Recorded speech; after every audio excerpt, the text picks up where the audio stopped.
শীতের পরিমাণ কিন্তু বেড়েই চলছে। একদম কনকনে হিমেল হাওয়া। আর এই হিমেল হাওয়াতে যদি একটু পিঠাপুলি না হয়, তাহলে কি শীতটা জমবে বলেন? তাই আজকে আমি আপনাদের সাথে শেয়ার করব আরেকটি নতুন ইউনিক পিঠার রেসিপি। অনেক তো নারকেল পুলি খেয়েছেন, কিন্তু এইভাবে এই ডিজাইনে কখনো নারকেল পুলি টেস্ট করেছেন? যদি না করে থাকেন তাহলে আজকের এই ভিডিওটি আপনার জন্য। আসসালামু আলাইকুম everyone, this is Bhabna from food story by Sakib and Bhabna. And আজকে আমি কিন্তু আপনাদের জন্য পিঠা পুলি সিরিজের আরেকটি পর্ব নিয়ে কিন্তু হাজির হয়ে গিয়েছি। আর পিঠা বানাবো সেজন্য কি কি লাগবে সেটাই এখন আমি আপনাদেরকে একটুখানি দেখিয়ে দিচ্ছি। আমার লাগবে হচ্ছে ফ্রেশ কোরানো নারকেল, তারপর লাগছে একটুখানি গুড়। আর আজকে আমি যে নারকেল পুলি পিঠাটা তৈরি করব সেটা একটু ইউনিক এবং অন্যভাবে তৈরি করছি। সেজন্য আমি এখানে ময়দা নিয়ে নিয়েছি, সাথে একটুখানি লবণ। আর এখন নর্মাল টেম্পারেচারে রাখা পানি দিয়ে হচ্ছে একটা ডো তৈরি করব। বেসিক্যালি আমরা পরোটা বেলার জন্য যেরকম ডো তৈরি করি সেরকমই হচ্ছে একটা ডো তৈরি করতে হবে। এই ডোতে লাগবে না কোনো উষ্ণ গরম পানি, লাগবে না অন্য কোনো কিছু।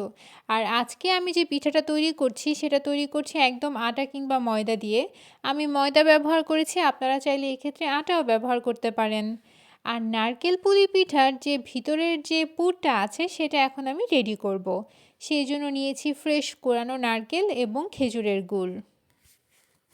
কেউ যদি এক্ষেত্রে গুড় না ব্যবহার করে চিনি ব্যবহার করতে চান সেটাও করতে পারেন, কিন্তু যেহেতু শীতকাল আর গুড়টা এখন সবখানি অ্যাভেলেবেল আছে, সো আমার মনে হয় আপনারা গুড়টাই ব্যবহার করবেন। এতে টেস্টটা কিন্তু আরেকটু ভালো হয়। সো এখানে আমার নারকেল এবং গুড়টা কিন্তু একদম পানি ছেড়ে দিয়েছে, নারকেলের কালারটাও একদম চেঞ্জ হয়ে গিয়েছে। আমার নারকেল এবং যে গুড়টা আছে এটা কিন্তু অলমোস্ট ভাজা হয়ে গিয়েছে। আর আমি এখন টেস্টটাকে আরেকটু ইনহ্যান্স করার জন্য এখানে অ্যাড করছি সাদা তিল। আপনারা চাইলে এখানে বাদামও একটু কুচি কুচি করে কেটে ব্যবহার করতে পারেন। এটা একদমই অপশনাল, কিন্তু আমার কাছে খেতে ভালো লাগে সেই জন্য আমি এখানে অ্যাড করি। সো আপনারা চেষ্টা করবেন এই ধরনের ইউনিক যে আইটেমগুলো আছে এগুলো একটু অ্যাড করার। এতে হচ্ছে পিঠাটা অনেক বেশি খেতে খুব ভালো লাগে। আমার ভিতরের পুরটাও কিন্তু রেডি হয়ে গিয়েছে, আর আমি এখানে যে ডোটা মেখে রেখেছিলাম সেটাকে কিন্তু আমি অলমোস্ট 10 মিনিটের মতো রেস্টে রেখেছি। এখন আমি আবার খুব ভালোভাবে এটাকে একটুখানি মথে নিব। Food story by Sakib and Bhabna চ্যানেলটা কিন্তু সবসময় আপনাদের জন্য নিয়ে আসে খুব সহজ সহজ রেসিপি। আমি সবসময় চেষ্টা করি ঘরে থাকা উপকরণ দিয়ে কিভাবে আপনারা খাবারটাকে আরও বেশি ইউনিক করতে পারেন, আরও বেশি মজাদার করতে পারেন। হয়তো সবসময় আমি খুব বেশি জাঁকজমকপূর্ণভাবে ভিডিও করি না, কিন্তু আমার কাছে মনে হয় simplicity is the best. So আমার কাছে মনে হয় বাসায় থাকা উপকরণ দিয়ে কিভাবে আসলে খাবারটাকে আরও বেশি মজাদার করে তোলা যায় সেটাই আমাদের আসলে লক্ষ্য হওয়া উচিত। আর এখানে কথা বলতে বলতে আমি কিন্তু রুটি বেলার জন্য হচ্ছে একটুখানি ডো নিয়ে নিয়েছি। আমি এখানে পরোটা যেভাবে আমরা বেলি ওভাবে হচ্ছে একটা পরোটা বেলে নিচ্ছি। এই পর্যায়ে পিঠাগুলো বানানোর জন্য আমি একটা বয়মের ঢাকনা নিয়ে নিয়েছি। আমি ঢাকনাটার সাহায্যে হচ্ছে এরকম গোল গোল করে পিঠাগুলো কেটে নিব। আসলে এক্ষেত্রে বলার তেমন কোনো কিছু নেই, সো আপনারা দেখে বুঝে নিতে হবে। আর আপনারা যদি চান এক্ষেত্রে কুকি কাটারও ব্যবহার করতে পারেন, কিন্তু ওই যে বললাম আমার কাছে পাবেন সহজ সহজ রেসিপি। সো এখানে যাদের বাসায় কুকি কাটার নেই তারা চাইলে এই ধরনের ঢাকনা দিয়েও কিন্তু সহজেই এই ধরনের গোল শেপটা করে নিতে পারবেন। আচ্ছা, বছর তো শেষ। নতুন বছরের জন্য কিন্তু আপনাদেরকে জানাচ্ছি অনেক অনেক অনেক অগ্রিম শুভেচ্ছা এবং শুভকামনা। আমি দোয়া করব আপনাদের সকলের বছরটা যাতে খুব সুন্দর যায়। আপনারাও কিন্তু আমার জন্য দোয়া করবেন। এই চ্যানেলের প্রত্যেকটা সদস্যর জন্য অনেক অনেক অনেক ভালোবাসা রইল। আর যারা নতুন আজকে আমাকে প্রথম দেখছেন তাদেরকে বলবো প্লিজ আমার পরিবারের সদস্য হয়ে যাবেন। আর পুরাতনদেরকে বলছি আপনাদের জন্য অনেক দোয়া করি আমি। আপনারাও আমার জন্য দোয়া করবেন আর এইভাবেই হচ্ছে আমার চ্যানেলের পাশে সব সময় থাকবেন। আজকের এই পিঠাটা আমি কিন্তু গতানুগতিকভাবে আমরা যে পুলি পিঠা তৈরি করি সেভাবে তৈরি করিনি। আমি একটু ফ্লাওয়ার শেপে ডিজাইন করে তারপর পিঠাটা তৈরি করেছি। আর এই পিঠাটা কিন্তু কিভাবে তৈরি করেছি সেটা আমি আপনাদেরকে আবার দেখিয়ে দিচ্ছি। এখানে আসলে বলার মতো তেমন কোনো কিছুই নেই। আপনারা দেখেই বুঝে নিবেন। আপনারা যখন একটা পিঠা তৈরি করবেন তখন দেখবেন আপনারাও আসলে ইজিলি এরকম করে পিঠার শেপ দিতে পারবেন। সো আমি আপনাদের সুবিধার জন্য ২-৩ টা পিঠাই কিন্তু একদম বানিয়ে দেখাচ্ছি। এইভাবে পিঠা বানালে পিঠাটা দেখতেও কিন্তু সুন্দর হয় এবং ইউনিক একটা ডিজাইন হয়। সেজন্য আমি চেষ্টা করেছি আজকে আপনাদের সাথে এই রেসিপিটা শেয়ার করার।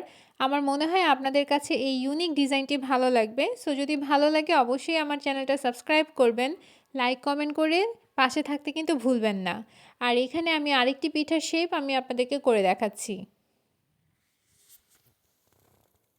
বেসিক্যালি আমরা মোমো কিন্তু এই ধরনের শেপে খেয়ে থাকি। সো যারা মোমো পছন্দ করেন তারা কিন্তু আমার এই শেপটা সম্পর্কে অনেকটুকুই জানবেন। আমরা মোমো ভাজটা যেভাবে করে থাকি আজকে আমি এই পিঠার ভাজটাও কিন্তু সেভাবেই করেছি। আর দেখতেই পাচ্ছেন কতটা সুন্দর এবং কতটা লোভনীয় লাগছে এই পিঠাগুলো। আর যাদের কাছে মনে হচ্ছে না এটা আসলে অনেক বেশি টাফ লাগছে, আমি আসলে গতানুগতিকভাবে যেভাবে আমরা নারকেল পুলি পিঠা তৈরি করে থাকি বা যে ডিজাইনটা করে থাকি সেটা করবেন, তাদের জন্য আমি এখানে ৩টা পিঠা খুব সুন্দরভাবে ওই ডিজাইনে করে দেখিয়েছি। এটা একদম ইজি এবং বেসিক একটা ভাজ। অলমোস্ট সবাই এই ভাজটা আসলে জানে, তারপরে আমি আপনাদের সুবিধার জন্য একটুখানি দেখিয়ে দিচ্ছি। এখানে কিন্তু কোনো প্রকার কোনো পানি ইউজ করতে হবে না, হাতের সাহায্যে একটুখানি সিল করে দিলেই চলবে। এটা অটোমেটিক এভাবেই লেগে থাকবে।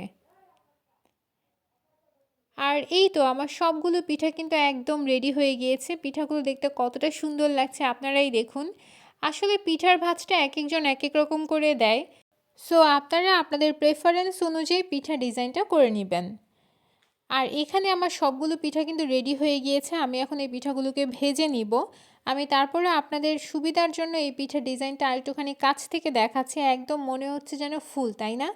একদম ফ্লাওয়ার শেপের একটা পিঠা হয়েছে। দেখতে কিন্তু খুবই সুন্দর লাগছে। আর ভাজার পরেও এটার লুকসটা কিন্তু অনেক বেশি ভালো লাগে। এখন আমি পিঠাগুলো ভেজে নেব, সেজন্য আমি একটা ফ্রাই প্যান বসিয়ে দিয়েছি। চুলার গ্যাসটা অন করে এখানে তেল দিয়ে আমি এখন একটা একটা করে পিঠা ছেড়ে দিব। তেলটা কিন্তু খুব বেশি উত্তপ্ত গরম করা যাবে না। মিডিয়াম হিটে যখন আসবে তখনই একটা একটা করে পিঠা আপনারা ছেড়ে দিবেন। আপনারা যদি তেলটাকে খুব বেশি গরম করে ফেলেন সেই ক্ষেত্রে পিঠাটা দেওয়ার সাথে সাথেই পুড়ে যাবে। সো একটুখানি সময় নিয়ে এই পিঠাগুলোকে গোল্ডেন কালার করে আমি ভেজে নিব। আপনারা এই ছোট্ট ছোট্ট টিপসগুলো কিন্তু খেয়াল রাখবেন, তাহলে আপনাদের পিঠাটাও পুড়ে যাবে না। আমার পিঠাগুলো কিন্তু আমি উল্টে পাল্টে দুপাশে গোল্ডেন ব্রাউন কালার করে তারপর এগুলোকে ভেজে নিব। আর এইখানে বলে রাখি আপনারা কিন্তু চুলার আঁচটাকে মিডিয়াম থেকে মিডিয়াম লোতে রাখবেন। হাই হিটে কিন্তু এই ধরনের পিঠা ভাজা যায় না। সো আপনারা যদি হাই হিট দিয়ে ভাজতে যান সেক্ষেত্রে পিঠাগুলো কিন্তু ইজিলি পুড়ে যাবে। আচ্ছা, আপনাদেরকে একটুখানি বলে রাখি, আপনারা কে কোথা থেকে আমার ভিডিও দেখছেন আমাকে কমেন্ট সেকশনে অবশ্যই জানাবেন। আর আমার চ্যানেল নিয়ে আপনাদের যদি কোনো অ্যাডভাইস থাকে বা কোনো যদি পিঠার রেসিপি আপনারা দেখতে চান বা অন্য কোনো রেসিপি আপনারা দেখতে চান, সেটাও আমাকে কমেন্ট সেকশনে জানাতে পারেন। আমার ভালো দিক, খারাপ দিক, আমার চ্যানেলের ভালো দিক, খারাপ দিক বেসিক্যালি এই জিনিসটা কিন্তু আপনারা চাইলে আমাকে কমেন্ট সেকশনে জানাতে পারেন। আর আমি সবসময় আপনাদের কমেন্টগুলো কিন্তু চেক করি। আমার কাছে খুব ভালো লাগে। আপনাদের এই ধরনের কমেন্টই আমার কাজের অনুপ্রেরণা জাগায়। সো প্লিজ আমাকে অবশ্যই আমার ফিডব্যাকটা জানাবেন।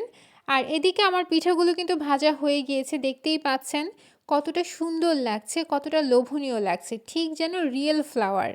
এই পিঠাটা দেখতে যেমন সুন্দর, খেতেও কিন্তু দারুণ মজা হয়। ভিতরে থাকে নারকেল আর গুড়ের মিশ্রণের একটা পুর, আর বাহিরে থাকে একদম ক্রিস্পি। এই পিঠায় কিন্তু রুটির আটা যেভাবে করি ওভাবে চুলায় রুটির আটার মতো করতে হবে না। ইজিলি আপনারা পরোটা যেভাবে তৈরি করেন এভাবেই আটা করে এই ধরনের ক্রিস্পি পিঠা আপনারা তৈরি করতে পারবেন। আর এই তো আমি আপনাদেরকে কাছ থেকেও দেখিয়ে দিচ্ছি পিঠাটা আসলে কতটা সুন্দর লাগছে দেখতে। খেতেও কিন্তু দারুণ মজা হয়েছিল।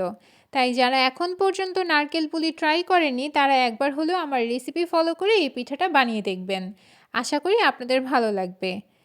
আজ এই পর্যন্তই। Thanks for watching.